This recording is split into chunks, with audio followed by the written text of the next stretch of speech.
Hello guys, welcome to my YouTube channel amazing Arun. तो guys आज बात करेंगे लोकी के चैप्टर 2 के बारे में, मतलब कि एपिसोड 2 के बारे में।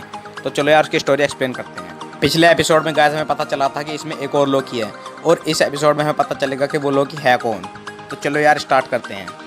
पिछले एपिसोड में एजेंट मोबियस 2012 वाले लोकी से हेल्प मांगता है एक दूसरे लोकी को पकड़ने के लिए, और लोकी उस हेल्प के लिए मान भी जाता है। पर वो मोबियस से कहता है कि उसे दूसरों की तरह डिलीट न किया जाए, उसे टाइम कीपर से मिलने दिया जाए और वहाँ से आज़ाद कर दिया जाए। और वो टीवी को ज्वाइन कर ट्रेनिंग करनी शुरू कर देता है। दूसरा लोकी बार बार समय के साथ छेड़छाड़ कर रहा था, और जब टीवी के एजेंट्स उसे रोकने जा रहे थे तो वो उन्हें मारकर उनकी टाइमलाइन रीसेट करने वाली मशीन चुरा लेता था। इस बार तो उसने एक टीवी एजेंट को भी किडनैप कर लिया था। इसलिए इस मामले की जांच में मोबियस अपने साथ 2012 वाले लोकी को लेकर जाता है उस जगह पर जहां से वो टीवी एजेंट गायब हुए होते हैं। वहां पर लोकी मोबियस से कहता है हमें टाइम कीपर से मिलना चाहिए। तो मोबियस को पता चल जाता है कि लोकी उनसे झूठ बोल रहा है और उन्हें बेवकूफ़ बना रहा है ताकि वो टाइम कीपर्स तक पहुंचकर पूरे टीवी पर राज कर सके। इस घटना की वजह से टीवी एजेंट्स का लोकी पर से भरोसा उठ जाता है, लेकिन मोबियस को लगता था कि यही लोकी उसकी मदद कर सकता है। इसलिए वो टीवी की जज से दोबारा एक परमिशन मांगता है, और फिर मोबियस लोकी को वार्निंग देता है कि अगर उसने अब ठीक से काम नहीं किया तो वो उसे डिलीट कर देगा। इसलिए लोकी अब सीरियस हो जाता है और ठीक से काम करना शुरू कर देता है।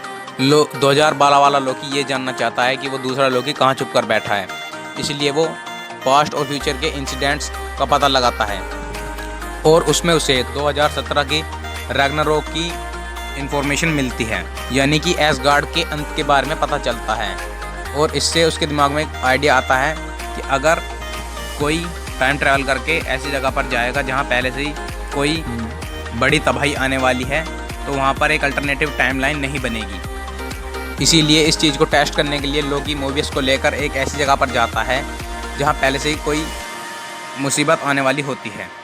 वो एक ऐसी जगह पर जाते हैं जहां पर एक ज्वालामुखी फटने वाला होता है। लोकी वहां पर एक उल्टी सीधी हरकतें करता है, पर उससे कोई अल्टरनेटिव टाइमलाइन क्रिएट नहीं होती, जिससे मोबियस को यकीन हो जाता है कि वो दूसरा लोकी किसी ऐसी जगह पर छुपता है जहां पर पहले से कोई मुसीबत आने वाली है।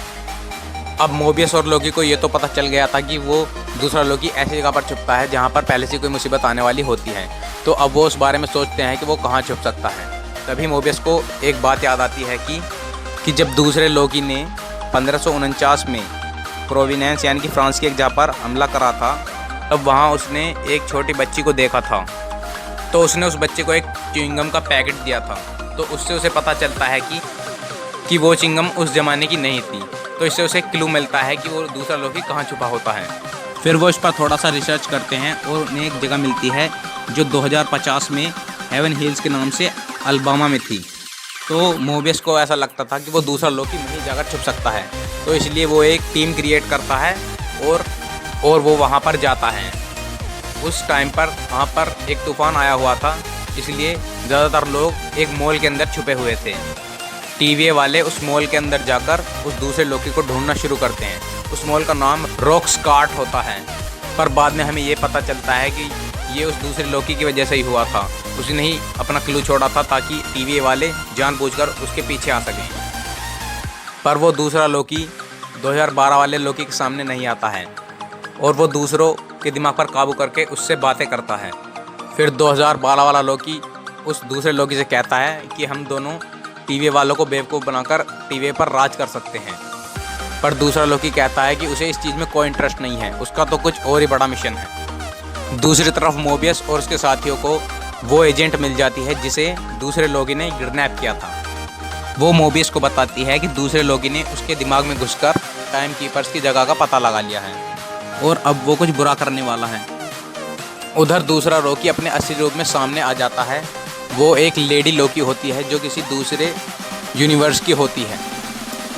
वो दूसरी लोकी उस सेक्रेट टाइमलाइन को तबाह करना चाहती थी, इसलिए उन्होंने बहुत सारी रीसेट टाइमलाइन मशीन चुरा ली थी, और अब वो उन टाइम मशीन्स को अलग अलग पोर्टल खोल के उन्हें अलग अलग जगह पर भेज देती है, जिससे अलग अलग टाइमलाइन क्रिएट हो जाती है।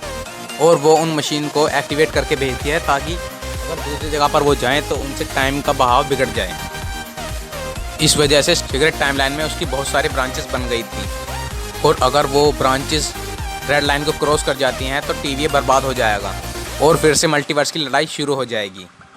अपना काम ख़त्म होने के बाद वो लेडी लोकी एक पोर्टल खोलती है और उसमें चली जाती है, पर वो उस पोर्टल को बंद नहीं करती क्योंकि वो दूसरे लोकी का इंतज़ार कर रही होती है, क्योंकि वो चाहती थी कि दूसरा लोकी भी उसके साथ आए। और लोकी कुछ सोचकर उसके पीछे चला जाता है। वो मोबियस की बात नहीं सुनता है। इसे देखकर मोबियस को लगता है कि वो लोकी उन्हें धोखा दे गया है। तो गाइस यहाँ पर एपिसोड 2 ख़त्म होता है। अब मिलेंगे एपिसोड 3 में।